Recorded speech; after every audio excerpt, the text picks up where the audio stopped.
अस्सलाम वालेकुम। आज हम अपनी साइकोलॉजी कोर्स की इस सीरीज़ का नेक्स्ट टॉपिक देखेंगे। पिछले लेक्चर में हमने लर्निंग वाला चैप्टर स्टार्ट किया था, जिसमें हमने देखा कि लर्निंग होती क्या है, और फिर हमने क्लासिकल कंडीशनिंग को डिटेल में देखा।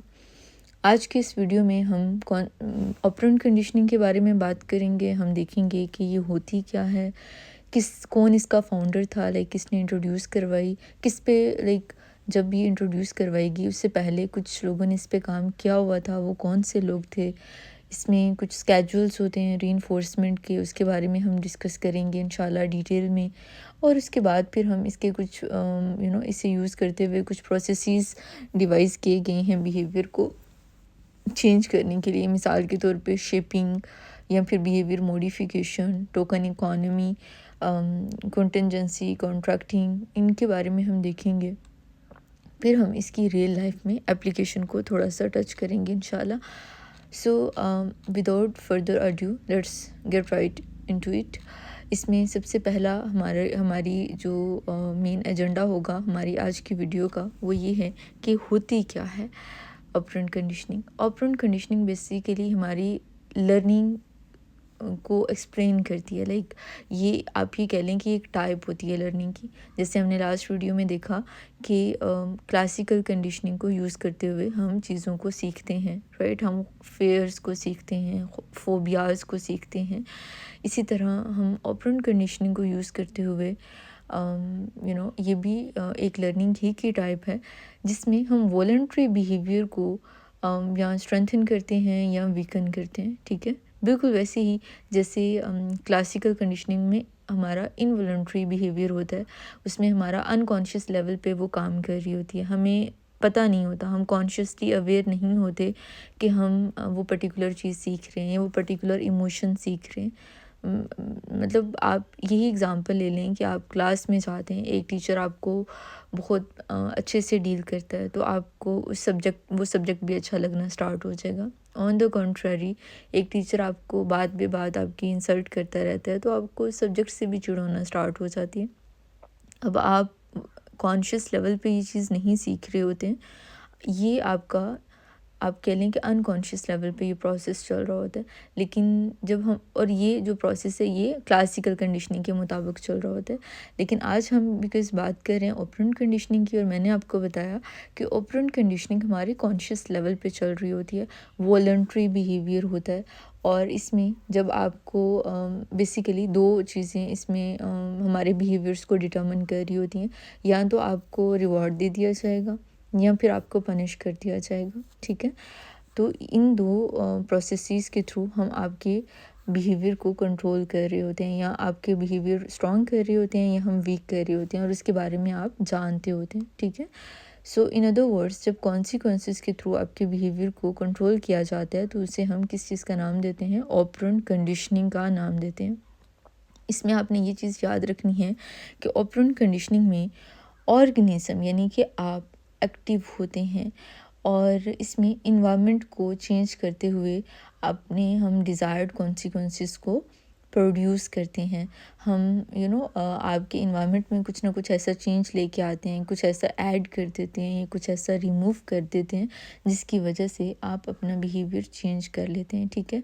अब जैसे हमने क्लासिकल कंडीशनिंग में बात की कि वहाँ पे दो स्टिमुलाइज के दरमियान एसोसिएशन हो जाती है, ठीक है। लाइक आपने देखा कि एक पर्टिकुलर इन्वायरमेंट के साथ आपने एक पर्टिकुलर स्टिमुलाई को एसोसिएट कर लिया। जैसे मैंने अभी थोड़ी देर पहले बात की कि टीचर की इंसल्ट है, वो भी एक स्टिमुलाई है। आपका वो जो सब्जेक्ट है या वो उस क्लास का इन्वायरमेंट है, वो भी स्टिमुलाई है, और आपने इन दोनों को एक दूसरे के साथ एसोसिएट कर लिया, लिंक कर लिया। ये चीज़ एसोसिएशन कहलाती है, और साइकोलॉजी की लैंग्वेज में हम इसे कंडीशनिंग कहते हैं। वहाँ पे दो स्टिमुलाइज की कंडीशनिंग हो रही थी, लेकिन ऑपरेंट कंडीशनिंग में बिहेवियर और उसके साथ कॉन्सिक्वेंसेस की एसोसिएशन होती है। इन दोनों की कंडीशनिंग होती है, बिहेवियर और कॉन्सिक्वेंसेस की कंडीशनिंग होती है। अगर कॉन्सिक्वेंस प्लेजेंट होगा, आपने कोई काम किया और आपको उस पर रिवॉर्ड मिल गया, आपको तारीफ़ मिल गई, आप वो बिहेवियर रिपीट करेंगे। ऑन द कॉन्ट्ररी, अगर आप कोई ऐसा बिहेवियर परफॉर्म करते हैं जिसके नतीजे में आपको लोग बुरा भला कहते हैं या फिर आपको डांट डिपट का सामना करना पड़ता है, तो उसके नतीजे में आप के वो बिहेवियर दोबारा रिपीट करने की लाइकलीहुड कम हो जाएगी, राइट। सो हमारे कॉन्सिक्वेंसेस ये डिटर्मिन करते हैं, नताइज ये डिटर्मिन करते हैं कि हम बिहेवियर परफॉर्म करेंगे या नहीं करेंगे, ठीक है। इसमें कुछ चीज़ों का ख़्याल रखना बहुत ज़रूरी होता है कि अगर हम किसी को कॉन्सिक्वेंसेस दे रहे हैं तो वो कॉन्सिक्वेंसेस इमीडिएट होने चाहिए।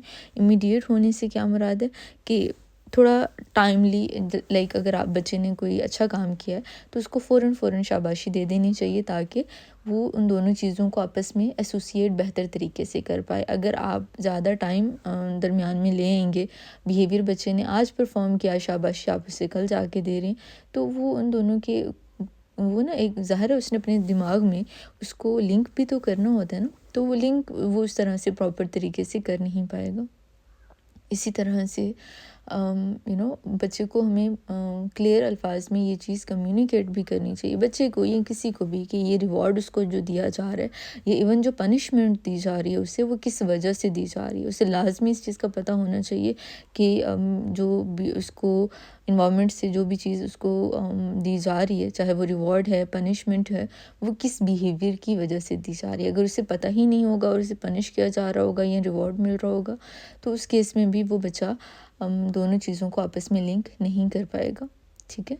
अच्छा, यहाँ पे वही बात, बड़े तो फिर भी थोड़ा अंडरस्टैंड करते हैं इस चीज़ को, लेकिन अगर बहुत छोटे बच्चों की बात कर ली जाए या जानवरों पे भी ओबियसली ये इसकी रिसर्चेस अगर आप देखेंगे तो वो स्टार्ट ही जानवरों पे की गई।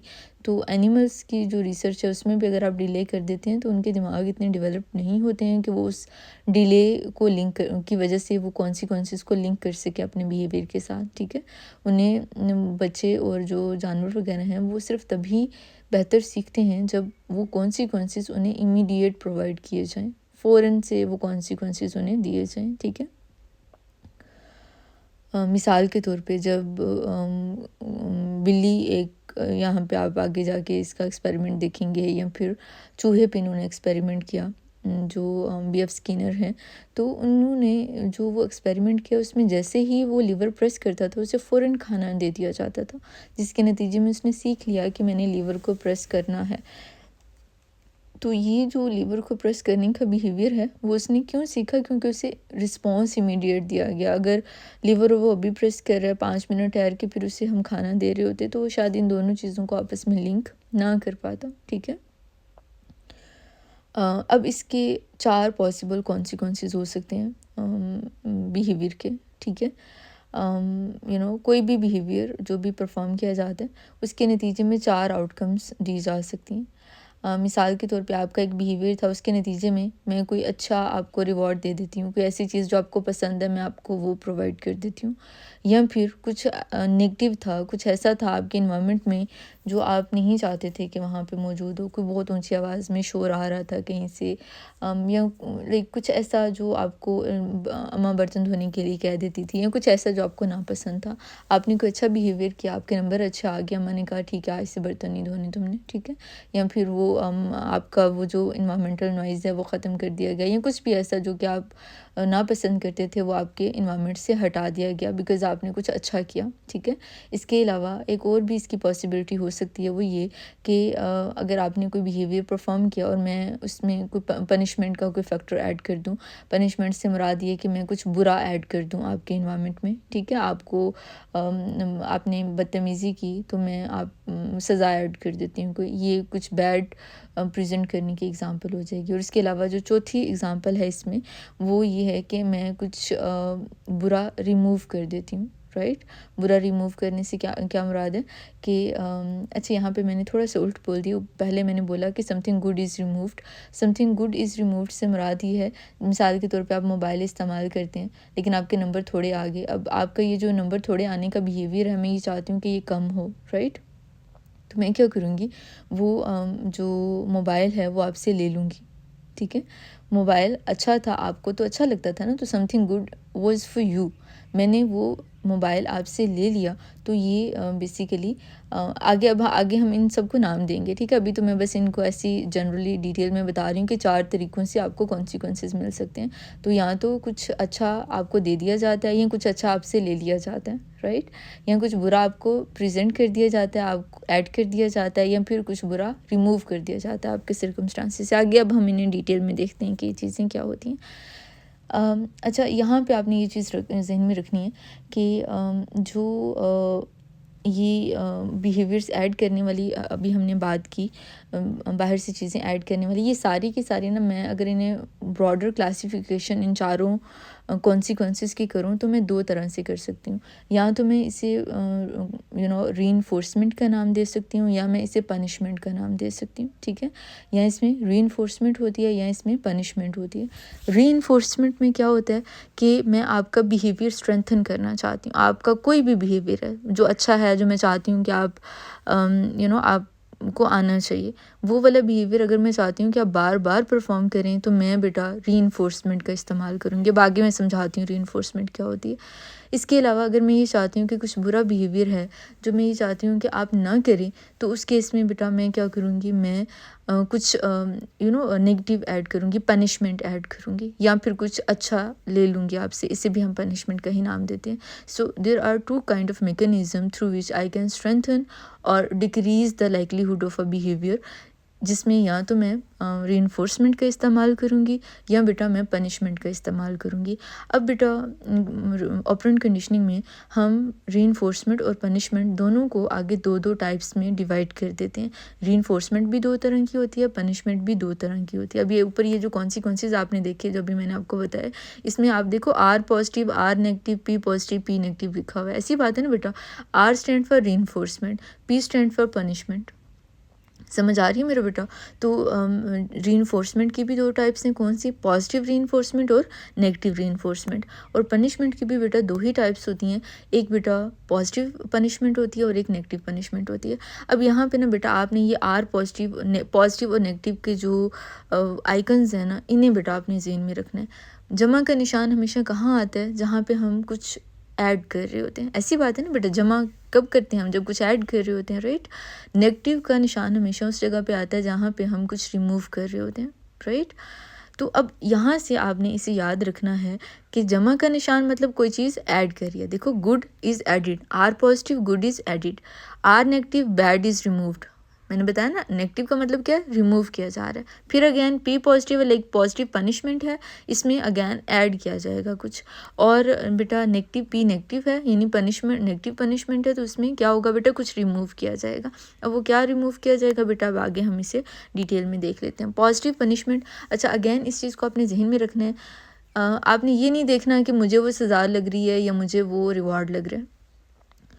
बेटा रीइंफोर्समेंट भी आपको सज़ा की तरह लग सकती है, ठीक है, बल्कि इन सम केसेस होती है, वो सज़ा ही होती है।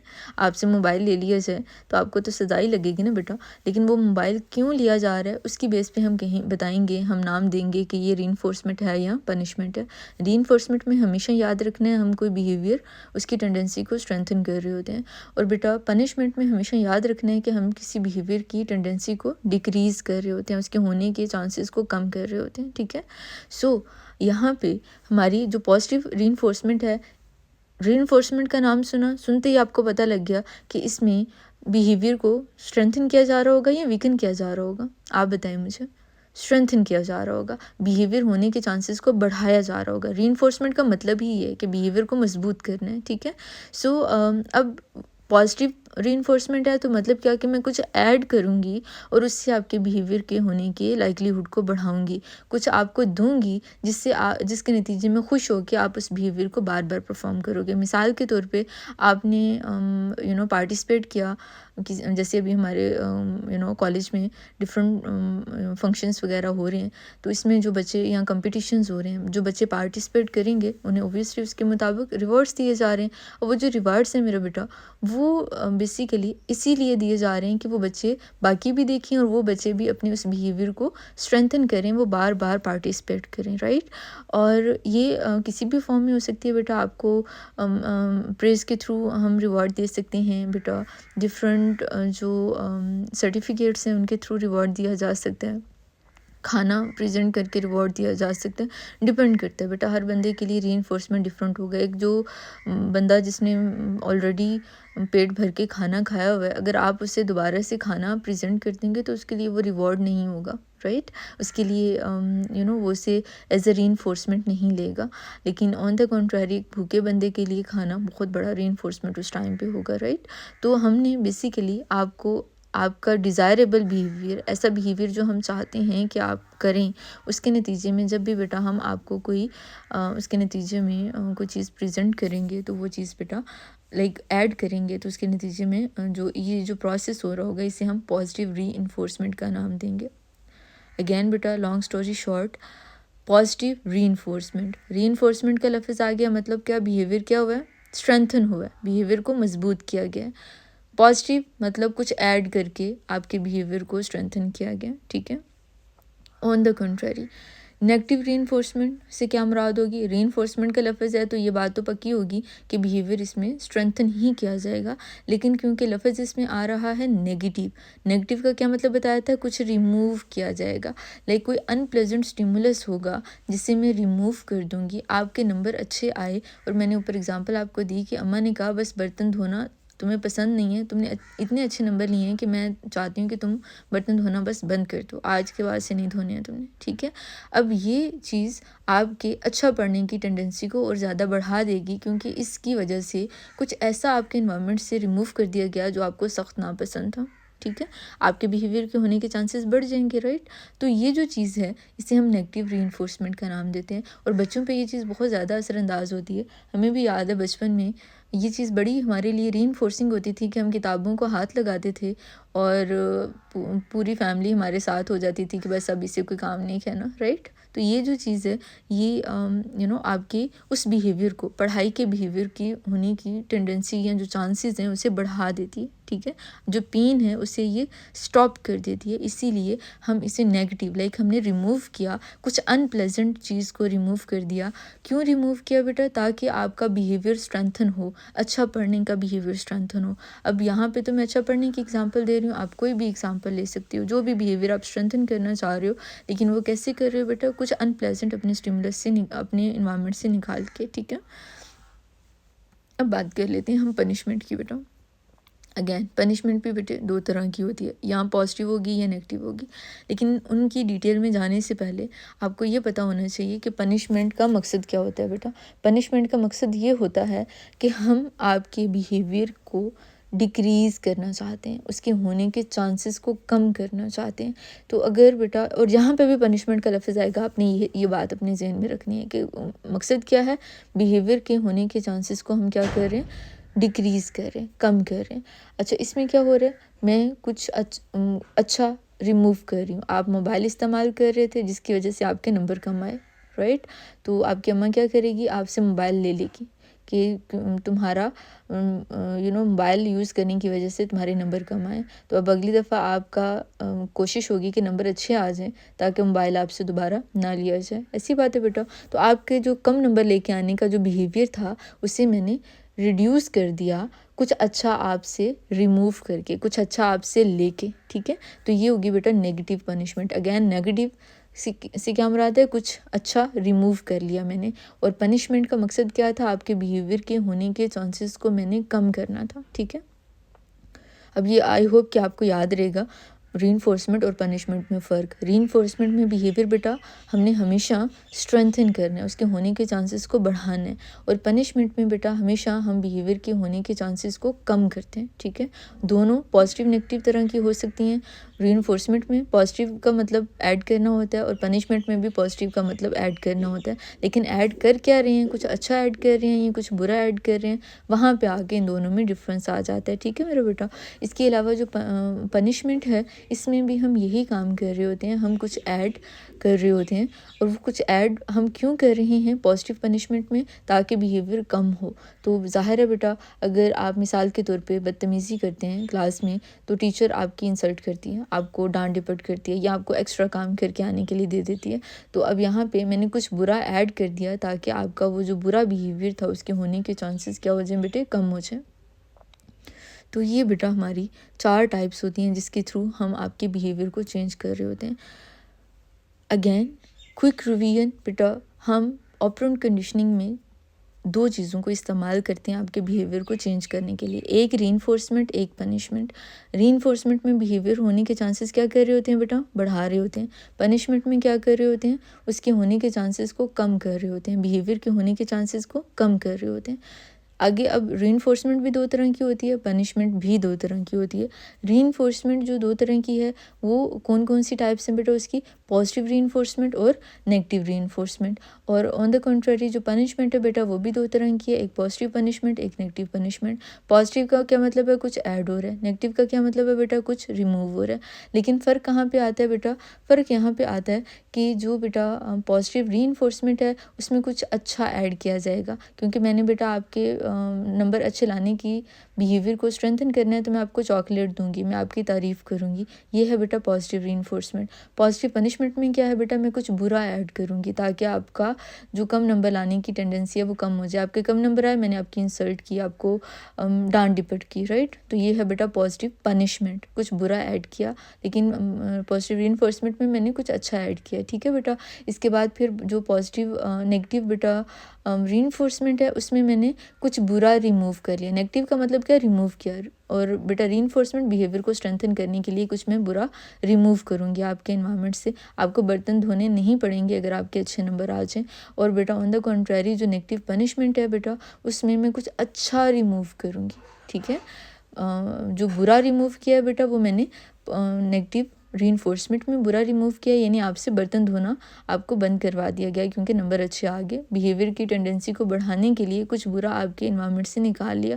और नेगेटिव पनिशमेंट में बेटे मैं क्या कर रही हूँ, आपके जो अच्छा था, कुछ मोबाइल आप इस्तेमाल कर रहे थे, मैंने वो आपसे ले लिया ताकि आपके अगली दफ़ा कम नंबर ना आए। आपके बिहेवियर के चांसेस को कम करने के लिए बेटा मैंने कुछ अच्छा आपके इन्वायरमेंट से रिमूव कर लिया। ये है नेगेटिव पनिशमेंट। तो बेटा अब आपने इन्हें लिखना है और लिख के इन चारों टाइप्स को याद करना है विद एग्जांपल्स। अगर आप एग्जांपल यहाँ पे नहीं देते हैं बेटा, आपको नंबर नहीं दिए जाएंगे। थॉर्नडाइक लॉ ऑफ इफ़ेक्ट की बात कर लेते हैं बेटा। Thorndike was the first person जिसने कुछ लॉज दिए जिनके बेस पे ये ऑपरेंट कंडीशनिंग का प्रोसेस प्रॉपर तरीके से इसके ऊपर काम किया गया और लेटर ऑन ये अपनी मौजूदा शक्ल में लेके आया गया। थॉर्नडाइक ने बात क्या की थी, आप ये कह लें कि ये बेसिकली इसके काम पे आगे हमने ऑपरेंट कंडीशनिंग को इस्टेब्लिश किया। अगर ये थॉर्नडाइक काम ना करता शायद तो ऑपरेंट कंडीशनिंग की मौजूदा शक्ल ना होती, इसके ऊपर मज़ीद काम ना किया जा सकता। थॉर्नडाइक के बेटा डिफरेंट लॉज थे, उसमें से कौन से लॉ पे ऑपरेंट कंडीशनिंग बेस करती है बेटा, ये भी इंपॉर्टेंट क्वेश्चन है। लॉ ऑफ इफ़ेक्ट पे बेस करती है, ठीक है। उसने लॉ ऑफ एक्सरसाइज की बात की, लॉ ऑफ रेडीनेस की बात की, लॉ ऑफ इफ़ेक्ट की बात की। ये 3 मेन लॉज वैसे बच्चों को पढ़ाए जाते हैं, लेकिन जो बेटा लॉ ऑफ इफ़ेक्ट है थॉर्नडाइक का, उसके मुताबिक बेटा उसकी बेस पे मौजूदा जो ऑपरेंट कंडीशनिंग है वो बेस की जाती है।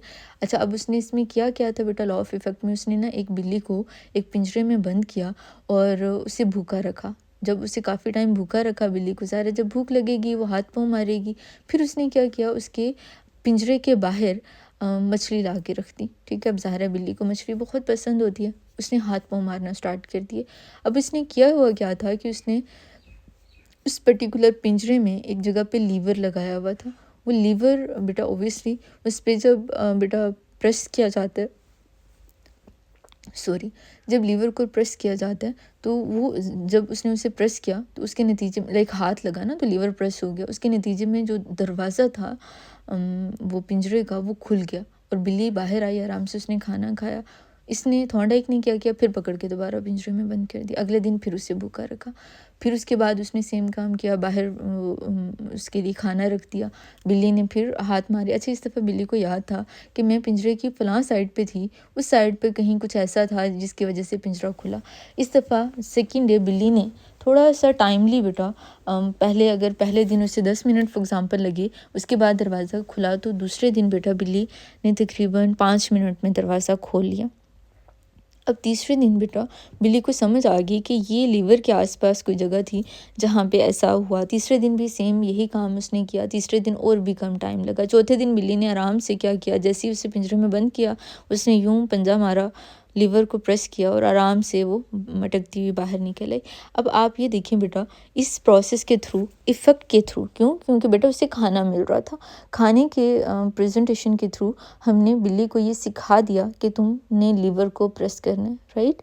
तो ये जो बेटा अगर हम बाहर खाना ना उसके लिए रखते तो शायद वो ये चीज़ सीख ना पाती कि मैंने लीवर को प्रेस करके बाहर निकलना है। सो ये थॉर्नडाइक का एक्सपेरिमेंट था और इसकी बेस पे उसने अपना लॉ ऑफ इफ़ेक्ट दिया। उसने कहा कि जब किसी रिस्पॉन्स के नतीजे में कुछ सेटिस्फाइंग आउटकम दे दी जाती है तो वो बिहेवियर रिपीट किया जाता है, और जब किसी रिस्पॉन्स के नतीजे में कोई अनप्लेजेंट आउटकम दी जाती है तो उसके नतीजे में वो बिहेवियर होने के चांसेस बेटा कम हो जाते हैं। इसके अलावा बेटा ये जो हमारी पहले मैं डिस्कस कर चुकी हूँ आपके साथ कि कॉन्टिग्यूटी बेटा होनी चाहिए। कॉन्टिग्यूटी से क्या मुराद है, चीज़ें बेटा close in time and space होनी चाहिए। जो रिस्पॉन्स और कॉन्सिक्वेंसेस हैं, अभी मैंने थोड़ी देर पहले आपको बताया कि बच्चों का ख़ास तौर पे और जानवरों को नहीं पता होता। अगर उन्हें फ़ौरन रिस्पॉन्स आप नहीं देते हैं, अगर मिसाल के तौर पे उसने लीवर प्रेस किया आज और आप 4 घंटों के बाद या अगले दिन जाके उसे खाना दे रहे हैं, तो वो नहीं सीख पाएगी कि मुझे लीवर प्रेस करना है, ठीक है। इसी तरह लाइक करीब करीब वो दोनों चीज़ें अगर होंगी तभी वो पर्टिकुलर चीज़ सीख पाएगी कि मुझे ये रिस्पॉन्स प्रेजेंट करना है। इसे हम कहते हैं एसोसिएशन बाय कॉन्टिग्यूटी, ठीक है। एसोसिएशन बाय कॉन्टिग्यूटी यहाँ पे बेटा मेंशन नहीं है लेकिन ये इम्पोर्टेंट है। एसोसिएशन बाय कॉन्टिग्यूटी का क्या मतलब है कि रिस्पॉन्सेस और कॉन्सिक्वेंसेस को एक दूसरे टाइम उन दोनों के दरमियान कम होना चाहिए ताकि वो करीब करीब हों। आपने कोई रिस्पॉन्स किया, आपका अच्छा जैसे ही मार्क्स आए, मैंने फ़ौरन आपको रिवॉर्ड दे दिया, मैंने आपको कोई मेडल दे दिया या मैंने आपको पैसे दे दिए, तारीफ़ कर दिया आपकी फ़ौरन की, तो ये बिकॉज़ क्लोज इन टाइम थे, उसकी वजह से आपके बिहेवियर के होने के चांसेस बढ़ जाएंगे। आप इन दोनों को आपस में एसोसिएट कर लेंगे, अपने रिस्पॉन्स और कॉन्सिक्वेंस को। इसी तरह बेटा रिस्पॉन्सेज और कॉन्सिक्वेंसेज शुड ऑल्सो भी close in space as well, like वो देखने में भी एक दूसरे के करीब करीब होने चाहिए। खाना जिस जगह पे दिया जा रहा है वहीं पे उसी जगह के आसपास ही कहीं लीवर भी मौजूद होना चाहिए। अगर बहुत ज़्यादा दूर लीवर है और बहुत ही दूर खाना है तो वो भी उन दोनों के भी आपस में बेटा जो एसोसिएशन है वो नहीं हो पाएगी। सो इमीडिएट रिवॉर्ड और punishment is most effective thing to do in operant conditioning. Criticism बेटा थॉर्नडाइक पे ये किया जाता था कि जो सेटिस्फाइंग बिहेवियर है वो क्लोज उसने क्लियरली डिफाइन नहीं किया था। ये थॉर्नडाइक के ऊपर क्रिटिसिज्म था। एनीवेज बेटा अभी हम बात कर लेते हैं आगे कि थॉर्नडाइक की जो बेस पे आगे फिर जिसने बंदे ने आगे काम किया और जिसने फिर मौजूदा जो शक्ल ऑपरेंट कंडीशनिंग की वो इंट्रोड्यूस करवाई, वो कौन था बेटा, वो थे B.F. स्किनर, ठीक है। बरहस फ्रेडरिक स्किनर पूरा नाम इनका, अगर आप याद कर सकते हैं बेटा तो और अच्छी बात हो जाएगी, बड़ा अच्छा इंप्रेशन जाता है जब हमें पूरे प्रॉपर नाम आते होते हैं। BURRHUS Burrhus Frederic FREDERIC Frederic Skinner SKINNER।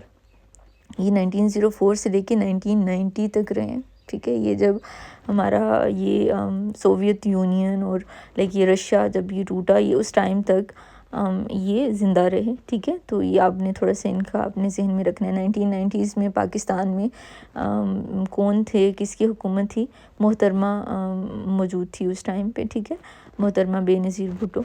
तो एनीवेज ये हमारा एक तरह से जब कल्चरल कॉन्टेक्स्ट सेम में होता है ना तो उन दोनों चीज़ों को कोरिलेट करना आसान हो जाता है। 1904 में आपको अंदाज़ा है उस टाइम तक अभी हमारी उस तरह से पॉलिटिकल नहीं थी, रिप्रेजेंटेशन मौजूद नहीं थी, और लाइक ये आप ये कह लें कि 1905 में जाके फिर हमारी वो प्रॉपर तरीके से रिप्रेजेंटेशन बनी। एनीवेज यहाँ पे अभी हम जिसकी बात कर रहे हैं वो बरहस फ्रेडरिक स्किनर, जो कि 1904 में पैदा हुए और 1990s में उनकी डेथ हुई आके। ये इन्होंने ऑपरेंट कंडीशनिंग के हम इन्हें बानी कहते हैं, और ये अमेरिकन साइकोलॉजिस्ट थे और बहुत ज़्यादा इन्फ्लुएंस थे वॉटसन के काम से। इन्होंने ना एक बॉक्स बनाया, एक्सपेरिमेंटल बॉक्स, और उसमें इन्होंने कुछ चूहों को रखा। और जैसे ऊपर हमने बात की थॉर्नडाइक की, जिसने बिल्ली को रखा था पिंजरे में, इन्होंने चूहों को उस पिंजरे में रखा। और जैसे थॉर्नडाइक ने उसमें पिंजरे में लीवर लगाया था, स्किनर ने भी पिंजरे में लीवर लगा दिया। अब हुआ क्या कि जब जब वो चूहे उस लीवर को प्रेस करते थे, उन चूहों को खाना मिलता था। तो ये जो चीज़ है पर्टिकुलर, इसकी बेस पे स्किनर ने जो है वो ये जो हमारा पर्टिकुलर ऑपरेंट कंडीशनिंग का कॉन्सेप्ट है, इसे उसने एस्टैब्लिश किया। इसने किया क्या कि जैसे जैसे चूहे जब भी लीवर प्रेस करते थे, इसने ऊपर से ऐसे एक फ़नल सी रखी हुई थी, ऊपर एक डब्बा लगा हुआ था जिसमें खाना होता था, और वो लीवर के साथ ऐसे कनेक्टेड था कि जैसे ही लीवर प्रेस किया जाएगा, वो खाना थोड़ा थोड़ा, जो चूहों का खाना होता है पैलेट से, वो निकल के वो ट्यूब में से होते हुए चूहे के सामने आ जाते थे और वो खाना खा लेता था। तो अब इसके थ्रू इसने उन चूहों को सिखाया कि आपने लीवर प्रेस करने हैं। सो ये बेसिकली इस पर्टिकुलर एक्सपेरिमेंट के थ्रू उसने इस्टेब्लिश किया ऑपरेंट कंडीशनिंग के कॉन्सेप्ट को। बिकॉज़ फूड रिवॉर्ड के तौर पे काम कर रहा था, तो ज़ाहिर है जब आपको भी रिवॉर्ड मिलेगा, आप कोई भी अच्छा काम करते हो आपको चॉकलेट मिलेगी, फिर आप कोई अच्छा काम करते हो आपको चॉकलेट मिलेगी, तो आप भी ओबियसली उस बिहेवियर को रिपीट करेंगे। नेक्स्ट आ जाता है बेटा जो हमारा कॉन्सेप्ट है स्किनर बॉक्स की, हमने बात कर ली। रीइंफोर्समेंट की टाइप्स अभी हमने ऊपर देख ली हैं बेटा। पॉजिटिव रीइंफोर्समेंट भी होती है, नेगेटिव भी होती है। आई होप कि मुझे दोबारा रिपीट करने की ज़रूरत नहीं है बेटा। फिर भी अगर आपको समझ नहीं आती है तो आप कमेंट सेक्शन में मुझसे दोबारा ये पूछ सकते हैं, ठीक है। अब आगे जो मेन चीज़ है जो अभी तक हमने डिस्कस नहीं किया, वो है कॉन्टीन्यूस ये स्केड्यूल्स ऑफ रीइंफोर्समेंट बेटा। स्केड्यूल्स रीइंफोर्समेंट के क्या होते हैं कि आपको रीइंफोर्समेंट दी कब कब जा रही है, कितने टाइम के बाद दी जा रही है, राइट, या फिर आप ये कह लें कि कितनी दफ़ा दी जा रही है। तो इन्हें हम क्या नाम देते हैं, स्केड्यूल ऑफ रीइंफोर्समेंट। मिसाल के तौर पे मैंने आपको बेटा ये कह दिया कि जब जब आपका अच्छा बिहेवियर आएगा तब तब आपको लाजमी मैं जब जब आपके अच्छे नंबर आएंगे तब तक आपको मैं मिसाल के तौर पे चॉकलेट दूंगी या फिर आपको कोई सर्टिफिकेट दूंगी, ठीक है। तो ये बेटा ये जो मेरा तरीका है रीइंफोर्समेंट देने का, इसे मैं कॉन्टीन्यूस स्केड्यूल का नाम दूंगी, क्योंकि हर बार जब भी आपने अच्छा रिस्पॉन्स दिया तो मैंने आपको क्या किया बेटा, रीइंफोर्समेंट दे दी। ये चीज़ क्या कहलाएगी, कॉन्टीन्यूस स्केड्यूल ऑफ रीइंफोर्समेंट बेटा। ऑन द कंट्रेरी, जब बेटा ऐसा हो कि मैंने कभी आपको दे दी रीइंफोर्समेंट, कभी आपके अच्छे नंबर आए तो मैंने आपको रिवॉर्ड दे दिया, और कभी जब आपके अच्छे नंबर आए मैंने नहीं दिया। अब आपको पता नहीं है मुझे कब रिवॉर्ड मिलेगा, इसीलिए आप बार बार वो अपना बिहेवियर परफॉर्म करते रहोगे, है ना। क्या पता इस दफ़ा रिवॉर्ड मिल जाए, क्या पता इस दफ़ा मिल जाए, है ना। तो ये जो चीज़ है बेटा, ये पार्शियल स्केड्यूल कहलाती है। पार्शियल का क्या मतलब होता है बेटा, कभी कभार वाली चीज़, है ना, मुकम्मल ना मिलना किसी चीज़ का। तो ये चीज़ क्या कहलाती है, partial schedule of reinforcement. Like मैं रीइंफोर्समेंट बाज़-औक़ात ही सिर्फ कर रही हूँ। तो ये बेटा प्रोसेस थोड़ा सा स्लो होता है, और लेकिन जब ये प्रोसेस हो जाता है, इसके थ्रू जब आप बिहेवियर लर्न कर लेते हो तो आप जल्दी एक्सटिंक्ट नहीं करते हो, है ना। ऊपर तो क्या हुआ, जब आपने प्रिडिक्ट कर लिया कि जब भी अच्छा बिहेवियर मैं परफॉर्म करूँगा मुझे तो रिवॉर्ड मिलेगा, मुझे चॉकलेट मिलेगी। अब आपने एक दफ़ा बिहेवियर अच्छा परफॉर्म किया, मैंने नहीं दी चॉकलेट, दूसरी दफ़ा किया मैंने फिर नहीं दी, तीसरी दफ़ा फिर आपने अच्छा बिहेवियर परफॉर्म किया, मैंने फिर चॉकलेट नहीं दी। अब चौथी दफ़ा आपको हो गया बस अब इनके पास ख़त्म हो गया बिहेवियर परफॉर्म करना, अच्छे नंबर लेना, बस छोड़ो भी, ये तो गलत बात है, मुझे तो रीइंफोर्समेंट मिल नहीं रही है। On the contrary, partial reinforcement में मैंने आपको पहले ही आपकी एक्सपेक्टेशन ऐसी रखी हुई है कि कभी मिलेगी रीइंफोर्समेंट, कभी नहीं मिलेगी, कभी मिलेगी कभी नहीं मिलेगी। तो इससे बेटा जब आपको मैं काफ़ी दफ़ा नहीं भी दूंगी रीइंफोर्समेंट, तब भी आपको लगेगा क्या पता अगली दफ़ा मिल जाए। पहले भी ऐसे ही हो रहा था, कभी मिल रही थी और नहीं, तो अभी अगर मुझे नहीं मिल रही है रीइंफोर्समेंट तो इसका मतलब ये है कि मुझे आगे जाके मिल सकती है, ठीक है।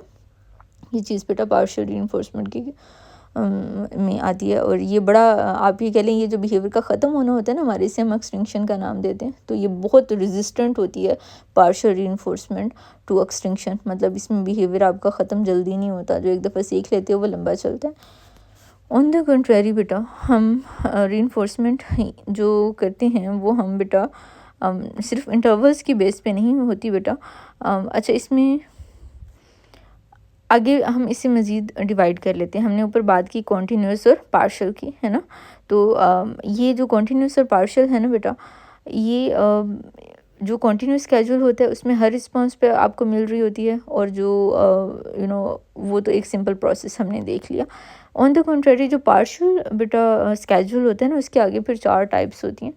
इसमें या तो आपको कुछ पर्टिकुलर टाइम रिस्पॉन्सेज के बाद मैंने कहा कि आपने 7 दफ़ा, हर 7 दफ़ा के बाद मैं आपको रिवॉर्ड दूंगी। 7 दफ़ा अच्छे नंबर लो फिर रिवॉर्ड मिलेगा, 7 दफ़ा अच्छे नंबर लो फिर रिवॉर्ड मिलेगा। इसे बेटा हम कहते हैं फिक्स्ड रेशो, क्योंकि बेटा इसमें हमने फिक्स कर दिए नंबर। हमने कहा कि 7 दिनों के बाद आपको सैलरी मिलेगी, मिसाल के तौर पे, है ना। 10 आइटम्स किसी सेल्समैन ने बेच लिए, उसके बाद उसे पैसे दिए जाएंगे। तो मैंने क्या कर दिया बेटा, रेशो फिक्स कर दी। जब रेशो या नंबर मैं फ़िक्स कर रही हूँ तो इस चीज़ को नाम क्या देंगे हम, फिक्स्ड रेशो। ठीक हो गया बेटा। ऑन द कंट्री बेटा वेरिएबल रेशो होती है। वेरिएबल रेशो में क्या होती है, कभी 7 दिनों के बाद आपको दे दी जाएगी सैलरी, कभी आपको 10 दिनों के बाद दी जाएगी, कभी 12 के बाद दी जाएगी, कभी 4 के बाद भी दी जा सकती है। ठीक है, तो अब आपको नहीं पता आपको कब मिलेगी।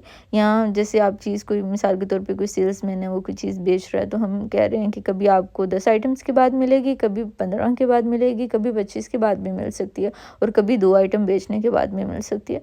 तो अब ये बेटा क्या हो जाएगी, वेरिएबल हमने इसके लिए रख दिया क्राइटेरिया। हमने कहा कि कोई फ़िक्स नंबर नहीं है, वेरिंग नंबर है, चेंज हो रहा है नंबर। तो इस प्रोसेस को बेटा हम वेरिएबल रेशो का नाम देते हैं। मिसाल ये बेटा इसी प्रोसेस के थ्रू ये जो लॉटरी वगैरह लोग जीतते हैं, इसमें भी ऐसे ही होता है ना। हर दफ़ा लॉटरी का टिकट ख़रीदने पे लॉटरी निकल तो नहीं आती है, लेकिन आपको पता नहीं होता कभी निकल भी सकती है ना। तो वो फिर लोग जो हैं वो बार बार ख़रीदते रहते हैं। गैम्बलिंग का प्रोसेस भी बेटा इसी वेरिएबल रेशो की बेस पे ही हम एक्सप्लेन करते हैं कि जो गैम्बलिंग में भी कभी आप हारते रहते हो, कभी आपको कुछ नहीं मिलता, लेकिन कभी जब अचानक से बहुत कुछ मिल जाता है तो वो चीज़ आपके लिए बड़ी रीइंफोर्सिंग रहती है। तो ये भी, इसमें भी वेरिएबल रेशो होती है गैम्बलिंग में भी बेटा। ठीक है, आगे ये इनकी थोड़ी थोड़ी एक्सप्लेनेशन मौजूद है बेटा। इसके अलावा बेटा फिक्स्ड इंटरवल की बात कर लेते हैं बेटा। देखो, रेशो की बात थी, रेशो का मतलब है नंबर। ठीक है, रेशो का क्या मतलब है, नंबर। फिक्स्ड रेशो है तो मतलब फिक्स नंबर के बाद आपको रीइंफोर्समेंट दी जाएगी। 7 दफ़ा नंबर अच्छे आएंगे तब रीइंफोर्समेंट मिलेगी। वेरिएबल रेशो है तो कोई पता नहीं है, कभी 3 दफ़ा अच्छे नंबर आए तब आपको मिल गया सर्टिफिकेट या चॉकलेट, और कभी आप 10 दफ़ा अच्छे नंबर आने के बाद दिया गया। तो ये चीज़ क्या है बेटा, वेरिएबल रेशो, क्योंकि मैंने नंबर फिक्स नहीं किए, इसमें वेरिड नंबर की बेस पे मैं आपको रिवॉर्ड दे रही हूँ। ऑन द कंट्री बेटा जो बेटा टाइम के बेस पे स्केड्यूल होते हैं ना पार्शल, वो उन्हें हम इंटरवल का नाम देते हैं। ठीक है, इंटरवल का बेटा लफ्ज़ी मतलब भी टाइम की सेंस में हम यूज़ करते हैं, इस लफ्ज़ को भी हम टाइम की सेंस में यूज़ करते हैं। फिक्स्ड इंटरवल की हम बात कर रहे हैं बेटा, तो फिक्स्ड इंटरवल में रीइंफोर्समेंट फिक्स्ड टाइम के बाद दी जाती है। ठीक है, मिसाल के तौर पे आपको कैंडी दी जाएगी हर 2 दिनों के बाद। अब इसमें दिन मैंने फ़िक्स कर दिए कि 2 दिनों के बाद कैंडी दी जाएगी। तो ये चीज़ क्या कहलाएगी बेटा, fixed interval. On the country बेटा वेरिएबल इंटरवल में क्या होता है कि कोई मैंने नंबर फ़िक्स नहीं किया, टाइम फ़िक्स नहीं किया मैंने कोई। मिसाल के तौर पे हमें नहीं, आपको मैंने कहा कि आपको ना एक दिन मिसाल के तौर पे बैग्स, या चलें आप ये कह लें कि आपकी ख्वाहिश थी कि कोई आपकी फेवरेट मोटिवेशनल स्पीकर आए आपकी क्लास में। तो हमने क्या किया कि उन रिक्वेस्ट की एक फेमस स्पीकर से, और हमने उन्हें कहा कि आपने ना हमारे बच्चों के पास आके 3-4 दफ़ा तकरीर करनी है। अब हमने उनका टाइम इंटरवल फ़िक्स नहीं किया, वो कभी तो जल्दी आ जाते हैं, कभी वो लेट आते हैं, है ना। तो ये चीज़ जो सरप्राइज़ उनका विज़िट है जिसमें टाइम फ़िक्स नहीं किया गया, ये बेटा वेरिएबल इंटरवल कहलाएगा, क्योंकि इसमें टाइम वेरी कर रहा है, रीइंफोर्समेंट दी जा रही है आफ्टर वेरिंग टाइम। ठीक है, सो ये चीज़ बेटा वेरिएबल इंटरवल कहलाता है।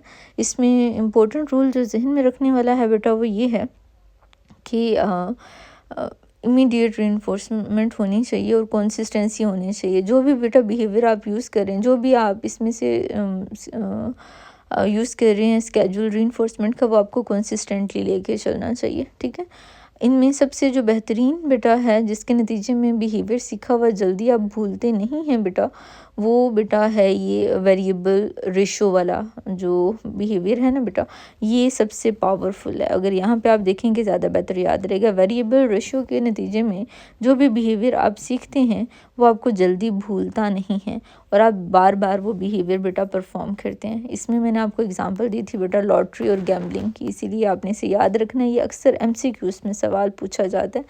आगे बात कर लेते हैं बेटा एक और बड़े इंटरेस्टिंग फिनोमिना की, जो कि ऑपरेंट कंडीशनिंग में प्रैक्टिस किया जाता है। इसको यूज़ करते हुए हम बिहेवियर को स्ट्रेंथन करते हैं, वो है बेटा शेपिंग। अब होता है क्या बेटा कि इसमें हम मिसाल के तौर पे हमने बच्चों को अल्फ़ाबेट सिखाने, ABC सिखाने, तो हम क्या करेंगे बेटा, पहले बच्चों को पेंसिल पकड़ने पे रीइंफोर्समेंट देंगे, है ना। पहले वो गलत तरीके से भी पेंसिल पकड़ेंगे तब भी हम उन्हें रीइंफोर्स करेंगे। उन्होंने मुट्ठी में पेंसिल बंद की हुई है फिर भी हम क्लैपिंग करेंगे, वाओ बड़ा अच्छा बच्चा है, देखो पेंसिल पकड़ लिए। फिर बेटा आहिस्ता आहिस्ता हम उसके इस बिहेवियर को रीइंफोर्स करना बंद कर देंगे। फिर हम ये चाहेंगे कि अब वो प्रॉपर तरीके से 2 उंगली में पेंसिल पकड़ना सीखे, राइट। तो बेटा जब अगर कभी एक आध दफ़ा उसने 2 उंगली में पकड़ ली तब हम रीइंफोर्समेंट देंगे, तब हम क्लैपिंग करेंगे, अदरवाइज़ हम खामोशी से बैठे रहेंगे। बच्चा आहिस्ता आहिस्ता सीख लेगा कि मुझे 2 उंगलियों में पेंसिल पकड़ूंगा तभी मुझे ये लोग अटेंशन देंगे, अदरवाइज़ नहीं तो वो 2 उंगलियों में पकड़ना सीख लेगा। फिर बेटा हम उसे रीइंफोर्स करेंगे जब वो नुक्तों वाली कॉपी में ABC लिखना सीख लेगा। वो जब लिखेगा हम उसे रीइंफोर्समेंट देंगे, वाओ बड़ा अच्छा बच्चा है, देखो आपने तो बड़ा काम किया। वो बच्चा सीख लेगा कि मुझे इस चीज़ के ऊपर रीइंफोर्समेंट मिल रही है। लेकिन जैसे ही बच्चे को नुक्तों वाली ABC कॉपी पे ABC लिखना आ जाएगी, हम वो रीइंफोर्समेंट देना बंद कर देंगे। अब हम ये चाहेंगे कि वो वैसे लिखे, नुक्तों के बगैर लिखे, राइट। तो बेटा हम इंतज़ार करेंगे जब वो किसी दिन नुक्तों के बगैर लिखना स्टार्ट करेगा, फिर हम उसे रीइंफोर्समेंट देंगे। और जब वो नुक्तों पे वाली कॉपी पे लिखेगा हम खामोश रहेंगे, हम उसे रीइंफोर्समेंट नहीं देंगे। अब इसमें आपने एक चीज़ नोटिस की होगी बेटा, सक्सेसिव रीइंफोर्समेंट दी जा रही है। एक बिहेवियर सीख लिया तो रीइंफोर्समेंट मिलना बंद होगी, उसके बाद फिर अगला बिहेवियर परफॉर्म करोगे तब आपको रीइंफोर्समेंट दी जाएगी, है ना।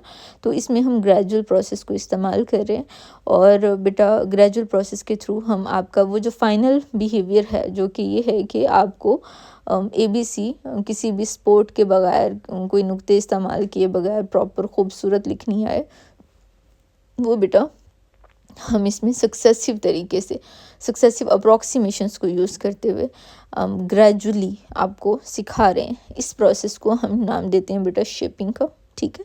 शेपिंग में अगेन बेटा हम आपको रीइंफोर्स कर रहे हैं, लेकिन वो रीइंफोर्स बेटा हम सक्सेसिव अप्रॉक्सीमेशंस के थ्रू कर रहे हैं। विच मीन्स कि मैं एक बिहेवियर सीख लोगे तो मैं रीइंफोर्समेंट देना बंद कर दूंगी, उसके बाद आप अगला बिहेवियर परफॉर्म करोगे तब रीइंफोर्समेंट मिलेगी। इसके अलावा बेटा कुछ बिहेवियर्स ऐसे भी होते हैं जो सेल्फ रीइंफोर्सिंग होते हैं। मिसाल के तौर पे जब म्यूज़िक लोग प्ले करते हैं और गिटार वगैरह बजाते हैं तो ज़ाहिर है वो एक अगर आप अच्छे तरीके से प्ले कर रहे हो तो उसका इन इटसेल्फ बहुत आप अच्छा फील कर रहे होते हो, इसका अपना बहुत ज़्यादा रिवॉर्ड होता है। तो ये जो चीज़ है बेटा ये क्या कहलाती है, ये सेल्फ रीइंफोर्सिंग बिहेवियर कहलाते हैं, ठीक है। ये हो गया बेटा हमारा शिपिंग का प्रोसेस। उसके बाद अगर हम मज़ीद आगे चलते हैं तो हमारा एक और प्रोसेस रह गया है, वो है बेटा बिहेवियरल मॉडिफिकेशन। हम बल्कि 2 देखेंगे, टोकन इकोनॉमी को भी देखेंगे और बल्कि 3 देखेंगे हम। एक इसमें और भी होना चाहिए कॉन्टिजेंसी बेटा, कॉन्ट्रैक्टिंग के बारे में भी हम देखेंगे, वो चलें थोड़ा सा उसे भी हम टच कर लेंगे। तो बेटा बिहेवियर मॉडिफिकेशन की अगर हम बात करें तो ये एक थेरेप्यूटिक मेथड होता है, लाइक थेरेपी का एक मेथड है जिसमें हम किसी बिहेवियर की टेंडेंसी होने की जो लाइकलीहुड है उसे हम बढ़ाते हैं, इंक्रीज़ करते हैं डिज़ायर्ड बिहेवियर होने के चांसेस को, और वो जो अनवांटेड बिहेवियर है उसे हम डिक्रीज़ करने की कोशिश करते हैं। ये काम बेटा किस में हम करें, बिहेवियर मॉडिफिकेशन में। ये ऑपरेंट कंडीशनिंग के प्रिंसिपल्स पे बेटे बेस करती है और इसमें हम सबसे पहले तो टारगेट बिहेवियर आइडेंटिफाई करते हैं। हम ये कहते हैं कि मिसाल के तौर पे आपने मिसाल के तौर पे 7 बजे उठना है सुबह, तो ये मैंने आइडेंटिफ़ाई कर लिया बिहेवियर। उसके बाद बेटा या फिर कुछ बुरा बिहेवियर जो मैं कम करना चाह रही हूँ, मैं उसे आइडेंटिफ़ाई कर लेती हूँ। उसके बाद बेटा मैं उसकी बेसलाइन रिकॉर्ड कर लूँगी कि इस टाइम पे वो किस दर्जे का बिहेवियर आपके अंदर मौजूद है। फिर उसके मुताबिक मिसाल के तौर पे आप दिन में सुबह 8 बजे उठते हो या 10 बजे उठते हो, और मैंने ये इसको रिकॉर्ड कर लिया इसकी बेसलाइन को कि आपकी उठने की ये टाइमिंग है। उसके बाद बेटा मैं इंटरवेंशंस डिज़ाइन करूँगी, मैं क्लॉक्स कुछ ऐसे आपके रूम में इंट्रोड्यूस करवाऊँगी जो कि आपको सुबह जल्दी उठने पे मजबूर करेंगे, ठीक है। या फिर बेटा इसके बहुत डिफरेंट तरीके होते हैं। वैसे बेटा आजकल तो वेबसाइट्स ऐसी हैं कि अगर आप टाइम पे उठ के वो वेबसाइट नहीं खोलते हो तो वो आपके ना पैसे कट जाते हैं, आपने उनके अकाउंट में जमा करवाए होते हैं, और अगर आप वो वेबसाइट खोल के नहीं उसे क्लिक नहीं करते हो तो वो आपके अकाउंट में से पैसे जो हैं वो निकाल लेती है। तो ये ज़ाहिर है पैसे जाता तो कोई भी बंदा नहीं देख सकता, ये चीज़ फिर आपको सुबह जल्दी उठने पे मजबूर करती है। इससे बेटा हम इंटरवेंशंस हमने इस तरह से कोई भी डिज़ाइन कर लेते हैं। उसके बाद बेटा फिर हम उसे इम्प्लीमेंट भी करवाते हैं, है ना। आप साइन अप करोगे उस वेबसाइट के लिए, या फिर आप दूर बहुत ऊंची आवाज़ वाला कोई अलार्म सेट करके रात को सोओगे। फिर बेटा आप मॉनिटर करोगे इस चीज़ को कि ये जो मैंने इंटरवेंशन डिज़ाइन की थी, मतलब इंटरवेंशन से क्या मुराद है बेटा, कोई भी चीज़ जो कि आपको उस बिहेवियर को हासिल करने में मदद दे रही है, तो वो कितनी सक्सेसफुल रही। आपने इसे मॉनिटर किया और आपने एवेल्यूएट और मॉडिफाई किया उस मॉनिटरिंग की बेस पे अपने बिहेवियर को। अगर तो आपकी वो वाली पर्टिकुलर इंटरवेंशन कामयाब रही, आपको आपका जो अलार्म है उसकी वजह से आप जाग रहे हो, तो मतलब ये सक्सेसफुल आपका हो गया प्रोसेस। लेकिन अगर नहीं आप जाग रहे हो तो फिर हम उससे मज़ीद इम्प्रूव करेंगे। ये बेटा 6 स्टेप्स होते हैं। अगैन मैं रिपीट कर देती हूँ। इसे आइडेंटिफाई करोगे टारगेट बिहेवियर को, फिर आप बेस लाइन को रिकॉर्ड करोगे कि मिसाल के तौर पे उठ कितने बजे रहे हो, फिर आप इंटरवेंशन डिज़ाइन करोगे, कोई उसके लिए सोल्यूशन निकालोगे, ठीक है। ये इंटरवेंशन डिज़ाइन करने का ये मतलब है। फिर बेटे आप इम्प्लीमेंट करोगे उस बिहेवियर को, फिर उसके बाद आप मॉनिटर करोगे, देखोगे कि क्या वो इम्प्लीमेंटेशन सक्सेसफुल रही या नहीं। अगर रही तो वेल एंड गुड, अगर नहीं रही तो आप बेटा दोबारा से मॉडिफाई करोगे अपनी इंटरवेंशन को, ठीक है।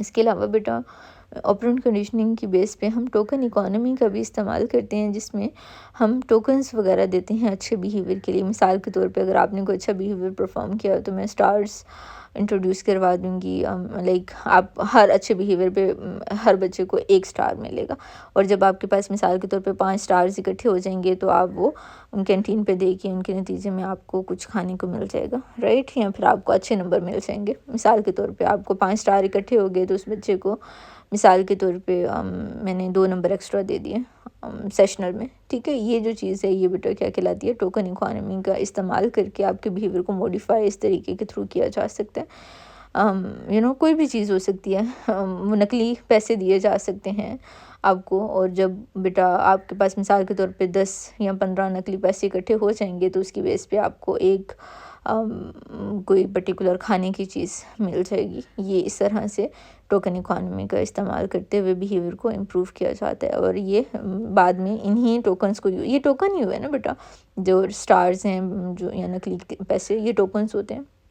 बाद में आप इन्हें एक्सचेंज करके रिवॉर्ड ले सकते हो कुछ खाने को, या वैसे जैसे मैंने आपको नंबर्स की बात की अभी। इसके अलावा बेटा कॉन्टिजेंसी कॉन्ट्रैक्टिंग की हमने बात की। इसमें ना हम रिटर्न एग्रीमेंट कर रहे होते हैं। ये यहाँ पे लिखा हुआ नहीं, आप अगर आपके इंटरेस्ट के लिए अगर आप लोग चाहें तो ये मेंशन कर दीजिएगा, नहीं तो नहीं भी करते हो तो भी खैर है। इसमें क्या कर रहे होते हैं, हम रिटर्न एग्रीमेंट्स कर रहे होते हैं। लेकिन रिटर्न एग्रीमेंट से क्या मुराद है, आप लोग गोल्स सेट करते हो और उन गोल्स के कॉन्सिक्वेंसेस भी आप देखते हो, ठीक है। और फिर बाद में आप इस चीज़ को बड़ा स्ट्रिक्टली अपने गोल्स लिख के जो आपने सेट किए हुए हैं कॉन्सिक्वेंसेस को देखते हुए आप बड़ा स्ट्रिक्टली उस चीज़ को फॉलो करते हैं। कॉन्ट्रैक्ट का लफ्ज़ आपने अक्सर सुना होगा ना बेटा, कि अगर आप कॉन्ट्रैक्ट कर लेते हो तो उसमें आपका एक तरह से वादा हो जाता है, माहिदा आप कर लेते हो, और वो माहिदा अगर आप तोड़ते हो तो उसके नतीजे में आपको कोई ना कोई पनिशमेंट दी जाती है। तो आप पहले ही अपना गोल भी सेट कर लेते हो। मिसाल के तौर पे एक बंदा बहुत खाता है, वो अपने खाने के बिहेवियर को कम करना चाहता है, तो ये उसने बिहेवियर अपना डिटरमिन कर लिया कि मैंने दिन में मिसाल के तौर पे सिर्फ फ़लाँ चीज़ खानी है, 2 एग खाने हैं, या फिर साथ मैंने मॉर्निंग में, और उसके अलावा मैंने मिल्क लेना है। इसके अलावा अगर मैं कुछ लूँगा तो मैंने इसके नतीजे में मेरी कोई पनिशमेंट होगी, मुझे ज़्यादा एक्स्ट्रा एक्सरसाइज करना पड़ेगी, 2 घंटे में ज़्यादा एक्सरसाइज करूँगा।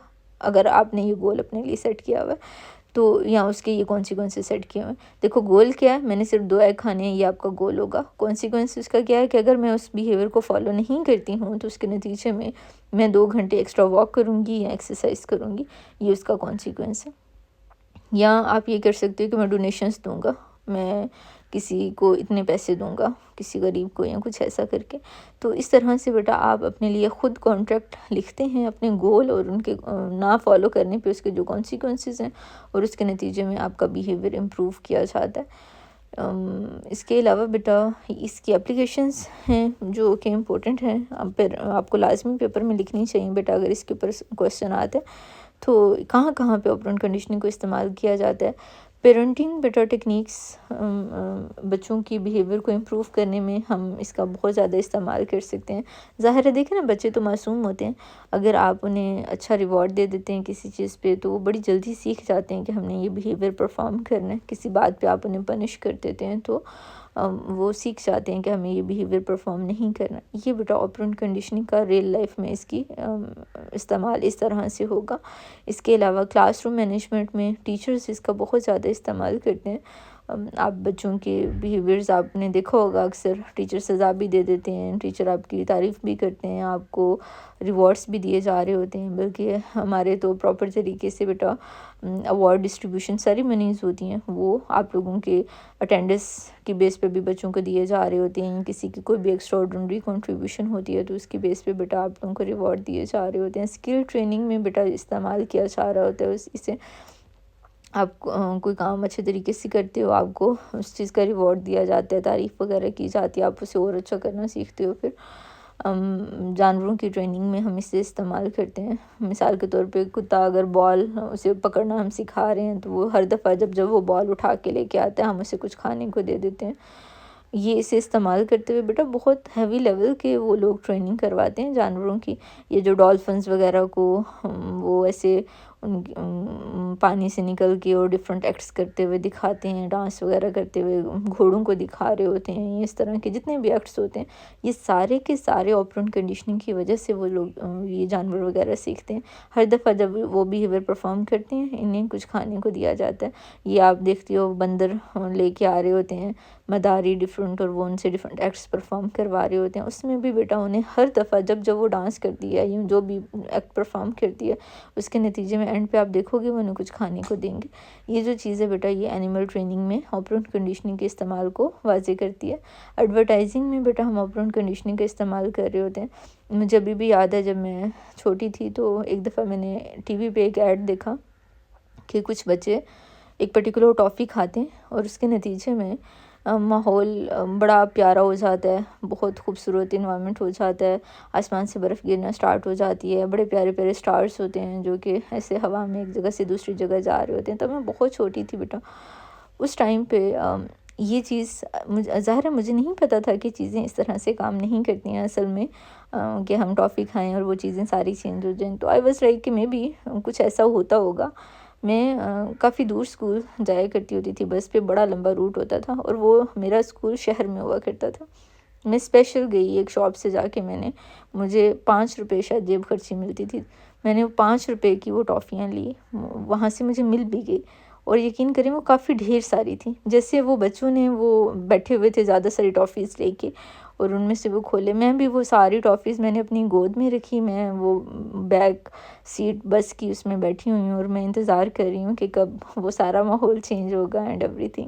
लेकिन ओबियसली ऐसा तो कुछ हुआ नहीं, लेकिन ये है कि बच्चे इवन इस चीज़ को भी देखते हैं बेटा कि अगर किसी बिहेवियर के नतीजे में कुछ अगर अच्छी आउटकम किसी को दी जा रही है तो वो ये समझते हैं कि हम भी करेंगे तो उसके नतीजे में हमें भी मिलेगी। ये एडवर्टीज़मेंट में ऑपरेंट कंडीशनिंग का इस्तेमाल बेटा यहाँ पे आपको नज़र आता है। इसके अलावा साइकोथेरेपी में इसका इस्तेमाल किया जा रहा होता है बेटा, बिहेवियर थेरेपीज़ में इसका इस्तेमाल किया जा रहा होता है। आगे जाके इंशाल्लाह हम लोग ये थेरेपीज़ थोड़ी सी पढ़ेंगे तो मैं आप लोगों को डिटेल में बताऊंगी कि कैसे किया जाता है। थोड़ा सा हिंट आप लोगों को दे देती हूँ। अभी हमने ऊपर टोकन इकोनॉमी के बारे में पढ़ा बेटा। स्किज़ोफ्रेनिक जो क्लाइंट्स होते हैं, जो जिन लोगों को शिज़ोफ्रेनिया होता है, स्किज़ोफ्रेनिया भी कुछ लोग कहते हैं, इश्काक ज़हनी भी बेटा इससे कहा जाता है। ये ऐसी बीमारी है जिसमें लोगों का रियलिटी कॉन्टेक्ट ख़त्म हो जाता है। उन लोगों के लिए या मेंटली इल लोगों के लिए बेटा हम टोकन इकोनॉमी का इस्तेमाल करते हैं। जब वो अच्छा बिहेवियर परफॉर्म करते हैं उसके नतीजे में उन्हें टोकन्स दिए जाते हैं, और फिर वो जब टोकन ज़्यादा हो जाते हैं तो वो इकट्ठे करके उनसे कुछ खाने को ले सकते हैं, या कुछ भी जो भी रिवॉर्ड हम लोगों ने वहाँ पे सेट किया होता है उनके लिए। ये अगर आप लाहौर में फाउंटेन हाउस का कभी विज़िट करें ना, वहाँ पे आप देखेंगे कि टोकन इकोनॉमी का वहाँ पे इस्तेमाल किया जा रहा होता है। इसके अलावा बेटा असर्टिवनेस ट्रेनिंग में हम इसका इस्तेमाल कर रहे होते हैं। तो लाइक एक लंबी लिस्ट है वो, तो ओबियसली अगर आप देखेंगे, मैं आप लोगों को इनकरेज करूँगी बेटा कि आप लोग इसको थोड़ा सा डिटेल्स इनकी देखें लाजमी। बड़ी इंटरेस्टिंग बेटा इसके एप्लीकेशंस हैं, और मैं ये चाहूँगी कि आप लोग इसे अपनी लाइफ में इस्तेमाल करें भी, ठीक है। और अच्छा, यहाँ पे हमने ऊपर बात की कि पेरेंट्स इसका इस्तेमाल करते हैं, चाइल्ड या क्लासरूम में हम इसका इस्तेमाल कर रहे होते हैं। तो इसमें थोड़ा सा इस चीज़ का ख्याल रखना पड़ता है हमें कि हर दफ़ा कंसिस्टेंट रहें। ये ना करें कि कभी आप एक बिहेवियर पे इन्फोर्स कर रहे हैं, कभी उसी बिहेवियर पे आप डांट डिपट कर रहे हैं। होता है ना, parents some time absent state of mind में होते हैं, उनकी अपनी परेशानियाँ बहुत होती हैं। तो कभी बच्चा अच्छा बिहेवियर कर रहा है तो उसे रिवॉर्ड दे देते हैं हम, कभी वो कर रहा होता है तो हम अपने ही ख्यालों में रहते हैं और हम उसको अटेंशन पे नहीं करते हैं, और बच्चे को सबसे ज़्यादा चाहिए ही अटेंशन होती है। So always be consistent when ever you use any kind of operant conditioning technique. इसमें इमीडिएट हमेशा रीइंफोर्समेंट दी जानी चाहिए। रूल्स जो आपने सेट कर दिए हैं वो हर हाल में फिर आप उन्हें फॉलो करें, स्ट्रिक्टली फॉलो करें। ये ना करें कि कभी आप उन्हें फॉलो कर रहे हैं, कभी नहीं कर रहे हैं। और बहुत समझदारी से पॉजिटिव और नेगेटिव रीइंफोर्समेंट का इस्तेमाल करें, क्योंकि इस तरीके को यूज़ करते हुए जो भी आप टेक्निक इस्तेमाल कर रहे हैं उसके नतीजे में बच्चे का बिहेवियर उसके मुताबिक शेप किया जाएगा। सो बड़ा माइंडफुल रहें जब आप इनमें से कोई भी टेक्निक इस्तेमाल करें। इसके अलावा जो क्लासरूम मैनेजमेंट में हमने बात की, इसमें बेटा ऑपरेंट कंडीशनिंग बहुत डिफरेंट चीज़ों में हेल्प कर रही होती है। डिसिप्लिन सिखाने में आपकी हेल्प कर रही होती है, आपकी चीज़ों को याद करवाने में हेल्प करती है। वो कैब अगर मैं आपकी इम्प्रूव करवाना चाहती हूँ उसमें ये हेल्प करेगी। कोई नई स्किल सिखाना चाह रही हूँ, शेपिंग का जो प्रोसेस है उसमें ये हेल्प करती है। सो ये बेटा बहुत डिफरेंट तरीके हैं जिनमें जिनको या बहुत डिफरेंट हमारी आउटकम्स हैं जो हम ऑपरेंट कंडीशनिंग के थ्रू अचीव कर पाते हैं। इवन बेटा हमारे जो ऑर्गेनाइजेशनल बिहेवियर है, लाइक इवन बड़ी बड़ी ऑर्गेनाइजेशंस तक में ये हम इस्तेमाल करते हैं। मिसाल के तौर पे फिक्स्ड वेजेस हैं, या फिर अगर किसी बंदे ने अच्छा परफॉर्म किया है, किसी बंदे ने ज़्यादा चीज़ें बनाई हैं तो उसको उसकी पे बढ़ा दी जाए। अब ये जो चीज़ है ये हमारे ऑपरेंट कंडीशनिंग के इस्तेमाल है जो कि हम ऑर्गेनाइजेशनल लेवल पे कर रहे हैं। साइकोथेरेपी और हेल्थ में हम इसका इस्तेमाल कर रहे होते हैं। मैंने अभी ऊपर आपको बात बताई कि अगर कोई बंदा मिसाल के तौर पे स्मोकिंग करता है, अल्कोहल का इस्तेमाल करता है, उसमें मैं अगर सज़ा के तौर पे पनिशमेंट अगर मैं ऐड कर देती हूँ, या फिर और भी डिफरेंट तरीके होते हैं। वैसे इसमें अवर्सिव ट्रेनिंग करवाई जाती है, तो इसमें भी हम क्या कर रहे होते हैं, ऑपरेंट कंडीशनिंग का इस्तेमाल कर रहे होते हैं। लाइक उसके अल्कोहल में या उसके सिगरेट में कोई ऐसा केमिकल मिला दिया जाए जो जब वो यूज़ करे उससे क्या आनी स्टार्ट हो जाए, तो वो इन दोनों चीज़ों को आपस में एसोसिएट कर लेगा। ठीक है, कि स्मोकिंग करने पे ही होता है ना बाज़ औक़ात, कभी अगर कोई सालन अच्छा ना बना हो कभी, या पड़ा रहा हो 2-3 दिन के बाद आप खाएं तो वो सारी ज़िंदगी के लिए उस सालन से चिढ़ हो जाती है। कभी कोई ख़राब दाल देख ली हो आपने तो वो फिर उसके बाद आपका वो खाने का दिल नहीं करता। तो ये भी बेसिकली अवर्सिव ट्रेनिंग ही होती है। स्मोकिंग में भी हम इसका इस्तेमाल कर सकते हैं, अल्कोहल या कोई भी एडिक्शन हो सकती है। आप जब भी कोई चीज़ छुड़वाना चाह रहे हैं उसमें कुछ नेगेटिव ऐड कर दें, वो बच्चा या जो भी बंदा है जो वो छुड़वाना जिसे आप चाहते हो वो उन दोनों चीज़ों को आपस में लिंक कर लेगा, एसोसिएट कर लेगा। वेट रिडक्शन में हम इसका इस्तेमाल करते हैं। स्पेशल नीड बच्चों के साथ हम साइकोथेरेपी में हम इसका इस्तेमाल कर रहे होते हैं ऑपरेंट कंडीशनिंग का। तो इसके अलावा मेडिकल कंप्लायंस अगर हमने करवानी है किसी अपने क्लाइंट से तो उसमें भी इसका इस्तेमाल होता है। अच्छा, बाकी भी अभी ऑब्वियसली अगर मैं ज़्यादा डिटेल में जाऊँगी तो मेरे ख़्याल में और भी ज़्यादा लेंथी हो जाएगा हमारा लेक्चर। लेकिन मेरे ख़्याल में ये आपको इसका जो बेसिक प्रिंसिपल है, या जो बेसिक इसकी जहाँ जहाँ हम इसे इस्तेमाल कर सकते हैं वो आपको समझ आ ही गई होगी। तो ये है कि मज़ीद आप थोड़ा सा सर्च लाज़मी कीजिएगा इसके प्रिंसिपल्स को या इसके एप्लीकेशंस को, ताकि आप लोग अपनी लाइफ को इम्प्रूव कर सकें ऑपरेंट कंडीशनिंग को इस्तेमाल करते हुए। और अगर आप इनमें से कोई भी चीज़ अपनी लाइफ के किसी भी एरिया को ऑपरेंट कंडीशनिंग को यूज़ करते हुए इम्प्रूव करने का सोच रहे हैं या करते हैं, तो लाज़मी मुझे कमेंट सेक्शन में बताइएगा। मुझे बड़ी खुशी होगी कि आप लोगों ने इसका प्रैक्टिकली इस्तेमाल किया। अगर मेरे स्टूडेंट्स में से कोई करता है तो वो तो मस्ट बताए, उसके तो इनफैक्ट मैं एक्स्ट्रा मार्क्स वगैरह भी दूँगी आप लोगों को, बिकॉज़ ऑब्वियसली साइकोलॉजी पढ़ने का तब तक कोई फ़ायदा नहीं है जब तक आप इसको अपनी लाइफ में इस्तेमाल नहीं करते। Anyways that's it for today's video. I hope कि आज का लेक्चर आपके लिए हेल्पफुल रहा होगा। अगर कहीं से भी किसी भी चीज़ की आपको समझ नहीं आती है तो feel free to ask any kind of question.